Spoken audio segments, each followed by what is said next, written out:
In recent years, I've been able to get a flu shot at a drugstore. It's fast and easy. Many years ago, I'd have to go to a physician's office or a hospital. Before that, there were no flu shots.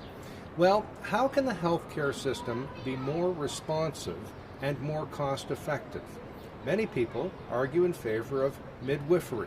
For Throwback Thursday, here's a look at maintaining health and public safety through midwifery.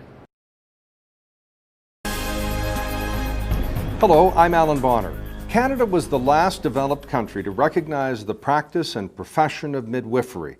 Until recently, it was not possible to practice as a midwife within the healthcare system in Canada, except in some very remote areas.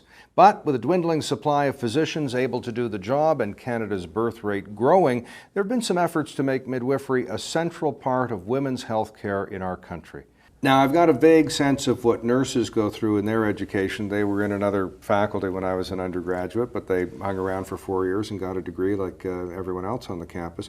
What kind of an education do you go through and other midwives go through? So in Ontario, midwives go through, and in many of the legislated provinces where they have a midwifery program, you go through a 4-year Bachelor's of Health Science degree.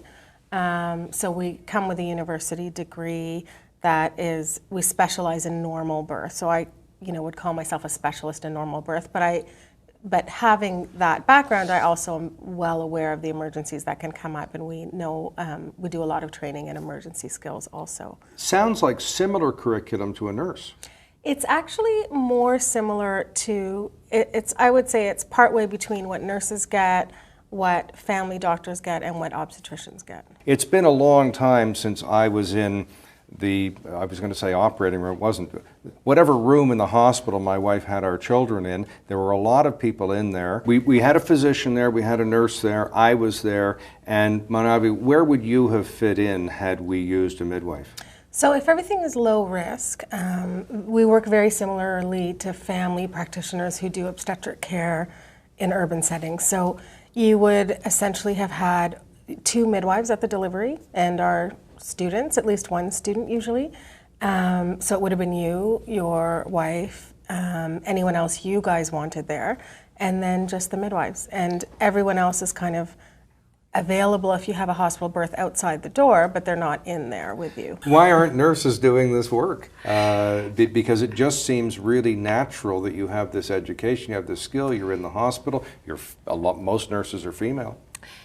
It's a really good question, and I think it probably comes down to your issue of training. The way nurses are trained we have a 4-year undergraduate Bachelor of Science degree in nursing, but the training in terms of obstetrics is, it can be very minimal, so that nurses would graduate as generalists and may choose to go into obstetric nursing, but they are not trained to catch babies. They do everything else but. So I think you're highlighting one of the issues, which is, why not? So what are the implications for a healthcare system that's bursting at the seams? We don't have enough physicians and all that other stuff that's happening. Anne, what are your thoughts? I think there's definitely a place for the expansion of the midwifery model, and primarily as giving people options about the kind of care provider they would like to choose. And I think from a financial point of view, you've made a good argument for that as well. And I suspect I know what your position is, but do you have any other thoughts on where you fit into a healthcare system that is strapped? I think one of the major issues in our healthcare system is we have specialist obstetricians who are medical specialists and surgeons providing care to the majority of low-risk women in the province and in the country. And that financially doesn't make sense. It makes sense for low-risk women to be taken care of by low-risk providers. And those obstetricians won't be as stretched in terms of being able to take care of high-risk clients. I'd like to know what the relationship is like between a nurse and a midwife, and there I have one of each sitting side by side. What's it like? Well, philosophically, we're on the same level, but in the hospital, the model that is often present is that when midwives are doing a hospital birth, we as nurses have nothing to do with what's going on in that room, and there's a sort of curiosity, what are they doing in there? The only time we would get involved as labor and delivery nurses is when there's a transfer of care to a specialist, for example, an obstetrician. And that means a problem. Yes, so for many nurses, their understanding of midwifery is there's a problem. Would everybody be better off, with the possible exception of the budget chief at the hospital, but would everybody be better off if the nurses saw more of what the midwives do, and the midwives got to know the nurses and their challenges in the hospital? In fact, there's a big push for something either called interprofessional education or collaborative care in maternity, and the bottom budget line could actually be improved. So what are the opportunities for training together, for sharing philosophies, for understanding each other's scope? If we put the woman in the center, how can all of us as related professionals really work to the service of that woman? And in the end, from a budget bottom line, if we have satisfied moms, safe and happy babies, that's good for everyone. Would these hypothetical parents to be that are watching the program today find themselves in between a bit of a contest or in some friction if they retain a midwife without telling the GP? GP wants to refer them to a hospital and a gynecologist, and all these practitioners are at loggerheads. So how do you smooth that out? I think that's much less common than people think. A lot of the OBs we work with, there isn't a sense of competition because they have so many women that they need to care for, and they have to care for high-risk women. There's And no they're one looking else in the after system. perhaps 4,000 births a year in obstetrician? 400. 400. How many would a 300 to midwife 400. handle? 40 to 80. So about 10%. Yeah. You must spend either a lot more time We or spend a lot more time, and I think that's part of what women find useful.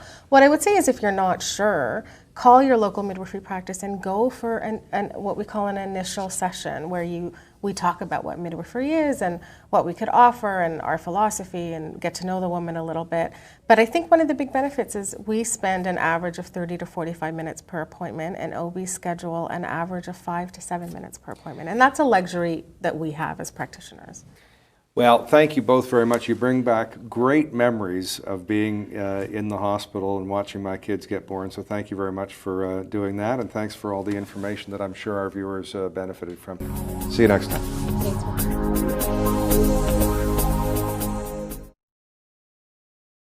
Any views expressed here are not necessarily those of the Mackenzie Institute, its speakers, sponsors, or supporters. But the Institute is dedicated to fostering public discussion, debate, and education about security matters. Google the Mackenzie Institute to join the discussion. The Mackenzie Institute is grateful to its sponsors and supporters. Some of our short pods and long talks are a result of the support of HEATHBRIDGE Capital Management Limited, the National Post, and Dundurn Publishing.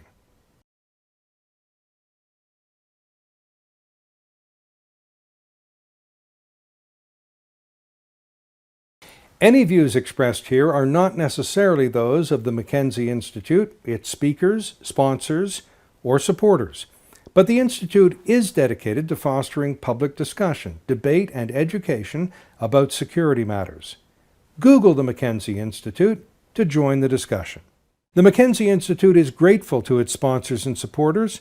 Some of our short pods and long talks are a result of the support of HEATHBRIDGE Capital Management Limited, the National Post, and Dundurn Publishing.